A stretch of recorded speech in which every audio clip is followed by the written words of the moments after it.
when the Republicans came in, and part of Newt Gingrich's attack line on the Clintons were that they were cultural McGovernicks, and which implied that they were, doves or peaceniks as far as like foreign policy. But we saw some very brutal foreign policy moves by the Clinton administration around Iraq and around the former Yugoslavia, and then that the sort of democratic hawkishness I know goes back decades, but particularly looking at Clinton and Obama, how is this sort of democratic hawkishness abroad very much part of the program of the corporate Democrats? Yeah, I think that's very significant. One thing about Gingrich is he switched the character of the Republican Party. He made it very clear, and he won, that the Republican Party should be at war. It should no longer try to cooperate in a parliamentary system the way it had before. It should just basically declare war. We're going to fight and destroy any opposition. We're going to take power.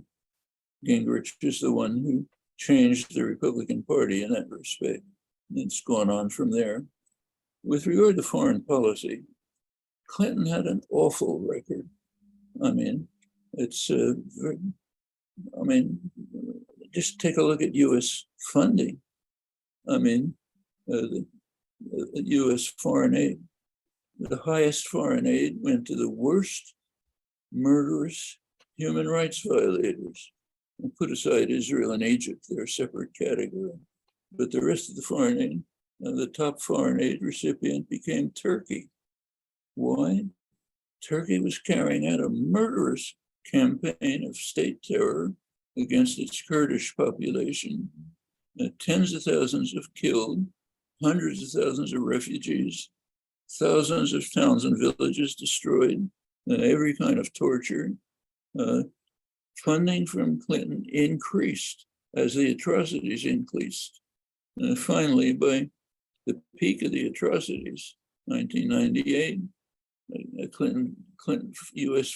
aid to Turkey was greater than the entire Cold War period up to the launch of the counterinsurgency. Well, this was barely reported. New York Times has a bureau, of course, in Ankara, not a word about it, almost nothing.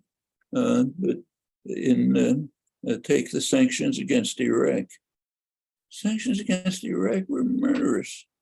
The two international diplomats, highly respected, who were administering it, resigned in protest, one after the other, because they said they're genocidal. Gave a lot of details about it.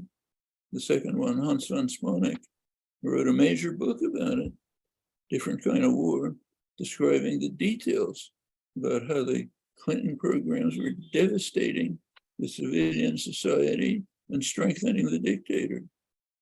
You can't even mention the book in the United States. I doubt that there's been a review of it, this is just the beginning. It goes on and on. Meanwhile, you read the liberal press, say the New York Review of Books. It was describing Clinton's policy, I'm quoting now, as having a saintly glow, literally, as just something we've never seen before. Well, that's the left liberal press. What are people going to think? They don't read what's going on, can't. Press isn't covering it. If you look at the effects of NAFTA, one effect was to greatly increase the opportunities for the corporate sector to crush strikes illegally. So there's a study of the effect of NAFTA on labor actions by Kate, forgotten her name, Cornell University labor historian. This under NAFTA rules, she undertook the study. Turned out that about, I think, 50% or so of labor actions were simply killed by illegal corporate efforts related to NAFTA. like putting a banner up on the company headquarters saying the Mexico transfer operation. In other words, if you try to strike, we're going to move to Mexico. Not that they were going to do it, but it was enough to break the strike. It's illegal. But when you have a criminal state, it doesn't matter if it's illegal. A huge number of labor, I think about 50% were undermined by this. Well, this is one consequence of labor, but it was a saintly glow and so on and so forth.